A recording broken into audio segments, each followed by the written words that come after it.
Today we are discussing about one of the topic, Danbal.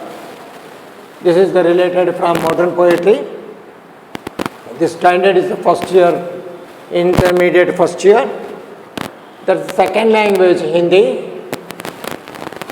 The topic number is fourth. This poetry written by Dr. Ramdar Singh Dinkar ji.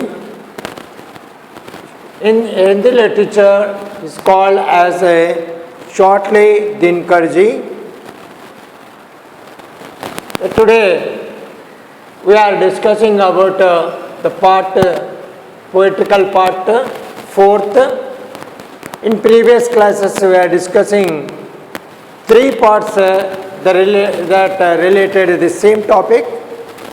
In that three parts, the first part is introducing a biography of the poet.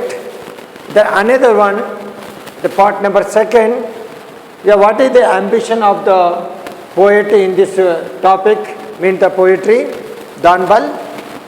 The part number third, here how to he explain his poetry, few lines, poetical lines explanation in previous third part. Now we are discussing the remaining, the 6 lines in this topic, Danbal poetry. What he explained in these lines about the lines, the poet, the ambition, what is the explanation in these 6 lines as a poetical line. तो पिछले अंतर में हमने इसी कविता पाठ से संबंधित क्या है 3 भागों के बारे में चर्चा की गई, जिसमें पहला भाग दानबल कविता के कवि रामदास सिंह दिनकर जी का जीवन परिचय देखा गया, और भाग नंबर 2 के अंतर्गत कवि अपनी कविता में किस प्रकार का विश्लेषण या किस प्रकार की भावना को वो व्यतीत करते हैं, इसका विश्लेषण संबंधी कविता परिचय के रूप में देखा गया.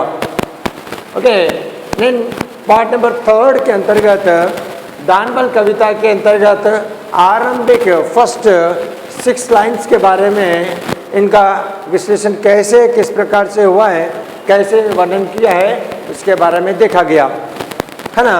जिसमें पहले 6 लाइनों के अंतर्गत कवि रामदास सिंह दिनकर जी क्या करना चाहते हैं कि दान बल का होना, यानी दान का करना मनुष्य का कर्तव्य है, और दान का करने मात्र से मनुष्य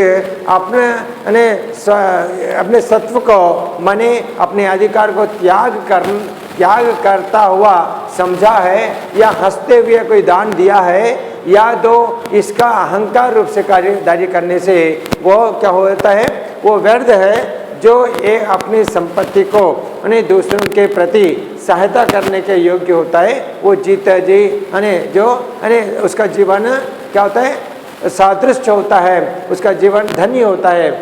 जो अपने संपत्ति को उन्हें दान किए बिना रोकता है ना, ऐसा वह व्यक्ति क्या होता है, तो वो जीते जी मृत्यु के समान जैसा बताया गया. अब उसके बाद वाले 6 पंक्तियों में कवि किस प्रकार का वर्णन करते हैं, इसके बारे में इस अंतर में देखा जाएगा. और इससे पूर्व पंत जी यानी दिनकर जी का जीवन परिचय में जब देखा गया संक्षिप्त में, वो आपका जो जन्म हुआ है 1908 में हुआ है, और आपकी जो मृत्यु है 1974 में हुई है. इस प्रकार से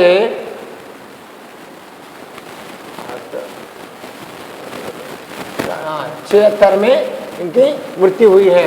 इस प्रकार से इनका शेष जीवन जो हुआ है 66 वर्ष का जैसा बताया गया है. तो यहाँ पर इनके जीवन काल अवधि के अंतर्गत इन्होंने हिंदी की कैसी अपार सेवा की है, इसके बारे में जब देखा गया, जिस प्रकार करते कृपा वृक्ष यदि अपना फल, माने क्या बताया गया, फल अपना फल देते हैं. कवि का कहना है मनुष्य के जीवन के अंतर्गत दान का महत्व बताते हुए उसका उदाहरण कैसे एक वृक्ष के समान वृक्ष से तुलना करते हैं। वृक्ष जिस प्रकार से अपने ऋतु के समय फल को देता है, फूलों को देता है, हरे भरे पत्तों के साथ उसकी छाया देता है, जैसे ऋतु के चले जाने के बाद अपने फलों को छोड़कर चला जाता है। अगर यदि हम उस वाले फलों को अगर उसको तोड़ नहीं लिया या नहीं तोड़ा है तो वो अपने फलों के वृक्ष पर रहकर अपनी डालियों को सड़ान के रूप देते हैं। जैसे एक वृक्ष है, ये वृक्ष के अंतर्गत जो फल आते हैं इस वाले फल को अगर ऋतु के बाद इसको छोड़ रखा है, अगर इसको हम नहीं तोड़ेंगे तो वो क्या होता है, ये ब्रांचेस के अंतर्गत सड़ान को लाता है। सड़ान को लाने मात्र से कीटाणु आ जाते हैं, कीटाणु आने मात्र से ये वाले पत्ते पूरे इसको झड़ जाते हैं, वो अंतिम में वो फल सूख जाता है। इसी प्रकार ये नष्ट होता है। यदि आप फलों को तोड़ने मात्र से वो फिर से फूलता है और फलता है। वो ये फलों के बीज अगर फिर डालने मात्र से फिर से नए अनाज या फल होने लगते हैं। इसी प्रकार किस पर करते कृपा, कृपा माने दया, वृक्ष कभी कहते हैं वृक्ष यदि अपना फल देते हैं, माने वृक्ष किस पर कृपा करते हैं, फलों को देना, ये किस पर कृपा करते हैं, माने यहाँ पर दया दिखाई देती है। तो कहते हैं गिरने से उसको संभाल क्यों रोक नहीं लेते हैं। इस प्रकार से प्रश्न किया जाता है। इस प्रकार जैसे वृक्ष अपने फलों को इस प्रकार से रोकते हैं, मैंने अपने फलों को रखते हैं वो दूसरों की सेवा के लिए, वो स्वयं नहीं खाता है ना। इसी प्रकार से हम भी अपनी संपत्ति को स्वयं ना खाएं, बल्कि अपने अनुभव ना करें, बल्कि वो हम परहित के लिए, दूसरों के हित भलाई के लिए ऐसे कार्य करने चाहिए। स्वार्थी नहीं बनना चाहिए, निस्वार्थ रूप से जैसे वृक्ष अपने फलों को दूसरों के लिए क्या है सत्वर देने लगते हैं, सहायता करते हैं। गिरने से उसको संभाल क्यों रोक नहीं लेते हैं। मैंने इस प्रकार से उस फलों को गिरने से संभाल नहीं लेते, मैंने क्यों नहीं इसको संभाल लेते हैं। मैंने ऋतु के बाद फलों का रूकना, डालों का सड़ना है। इस प्रकार से जब फलों को झाड़ पर फल लगते हैं उसको गिरने से पहले उसको हम संभाल लेना चाहिए, तोड़ लेना चाहिए। अगर ऋतु के बाद फलों का रोकना, मैंने अगर ऋतु हो जाने के बाद भी अगर उसको अपने फलों को झाड़ पर ऐसे रखने मात्र से नहीं तोड़ा जाता, यानी संपत्ति के होने पर भी अगर संपत्ति को ऐसे ही रोके रखे हैं, संपत्ति को रुकाए रखने से, बचाए रखने से क्या होता है, डालों का सड़ना, मोह दिखाना, ये वस्तु पर, देह वस्तु पर आत्मघात करना है। ऋतु के चले जाने मात्र से जो वृक्ष अपने फलों को अपने पेड़ पर, वृक्ष पर ऐसे अपने डालियों पर छोड़ जाते हैं। अगर इसको ऐसे ही स्वार्थ रूप से रखने मात्र से क्या हो जाता है, वो रोग डालने से सड़ जाता है। मैंने अपने शाखों के अंतर्गत फलों का रोकना, डालों कर माने शाखें, माने ब्रांचेस, माने ट्रू के ब्रांचेस जो होते हैं वो डालों पर सड़ना आ जाता है। मीन कीटाणु आते हैं, कीटाणु से भर जाता है, माने व्यर्थ होता है। It will be yes have the fungus. मोह दिखाना, देह वस्तु पर आत्मत्याग करना है। जिस तरह से आशा का रखना, मोह का माने आशा, आशा का रखने से क्या हो जाता है, मोह दिखाना, देह वस्तु पर माने देने वाली योग्य वस्तु पर आत्मघात करना है, आत्मा हत्या करने के बराबर होता है। जैसे fruits are given as a sweetness are healthy, but to have the as per their selfishness, you have kept the fruits on the branches only. At the time the fruits will be dragon, means they can be have that fungus, mean they are ripe and then have the fungus in that. Okay, at the time, and those are they keep the our property in our side without any help others. So they are called, the poet says that is a type of the suicide only, mean आत्मघात करना है, आत्महत्या करना है, मैंने society के equivalent ऐसा बताया गया। मैंने इस प्रकार किसी वस्तु पर आशा का रखते हुए, मैंने मोह का रख कर प्यार कर जोड़ते हुए रखने मात्र से देने वाली वस्तु को ऐसे बचाए रखने मात्र से वो किस प्रकार कहते हैं, आत्मघात करने के बराबर है, आत्महत्या करने के बराबर है। देते तरु इसलिए कि मीन फिर अगेन फिर से कहते हैं वस्तु क्या है, तरु माने पेड़ देते तरु इसलिए कि मत रेशों में कीटाणु समाये, माने कीटाणु ये जो फल वृक्ष क्यों देते हैं, क्योंकि इसके ब्रांचेस में कीटाणु नहीं समाया जाए, माने फिर से वो स्वस्थ हो जाए, अच्छे से आरोग्य रूप में हो, है हेल्दी रूप में होने के लिए वो पेड़ क्या होते हैं, माने वृक्ष क्या होते हैं, अपने को क्या होते हैं, फलों को देते हैं। फलों को ऐसे रखने से क्या हो जाता है, उसमें कीटाणु आते हैं, इसलिए वो अपने फलों को कीटाणु से बचाए रखने के लिए फलों को तोड़ने के लिए रखते हैं, देते हैं। रहे डालियाँ स्वस्थ और फिर नए नए फल आए। क्या बताया, with the combination of this two sentences the poet says that देते तरु इसलिए कि, तरु का माने वृक्ष, इसलिए देते हैं कि मत देशों में कीटाणु समाये, यानी कीटाणु मत समाये जाए। मत का माने नहीं, नहीं क्या है कीटाणु, यानी कीटाणु का मतलब कीड़े, कीड़े नहीं समाये जाए, माने जम जाए, जुड़ जाए, ओके जुड़ जाए। तो इससे रहे डालियाँ स्वस्थ, और स्वस्थ का माने आरोग्य, आरोग्य या नहीं तो स्वस्थ का माने healthy,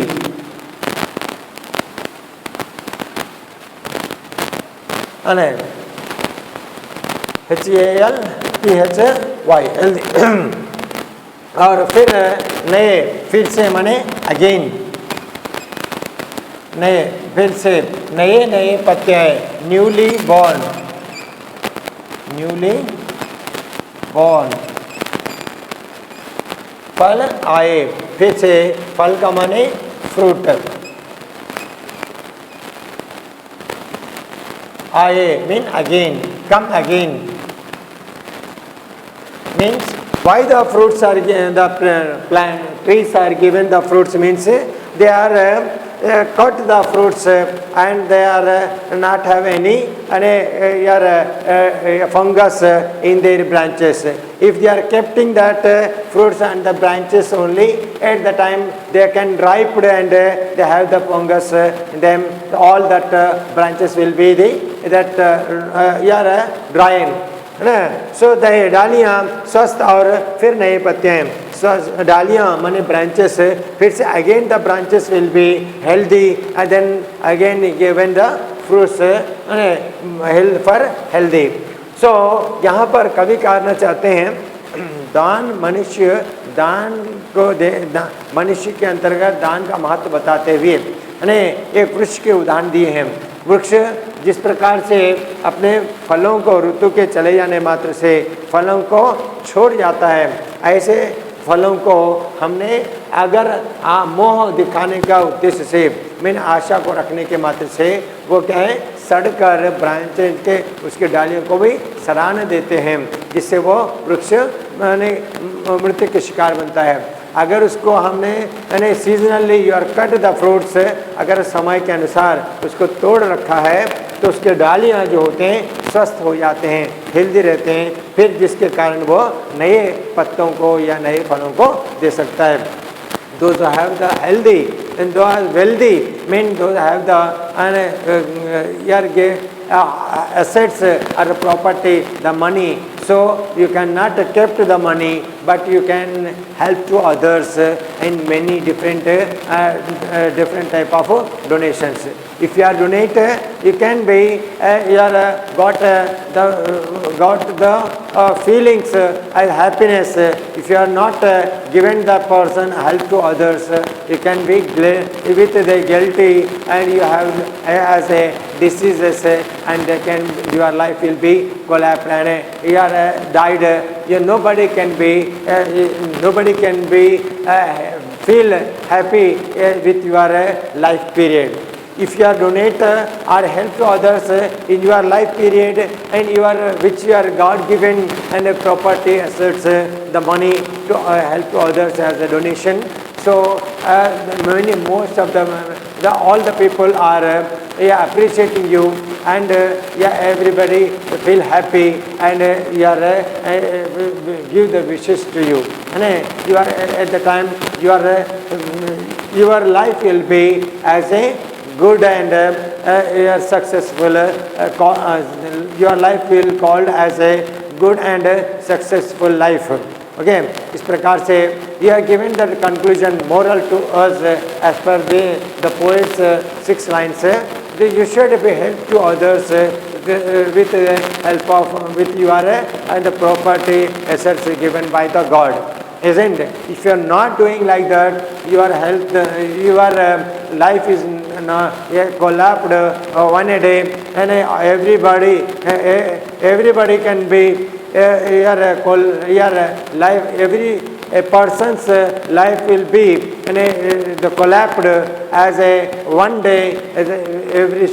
Everybody should be died.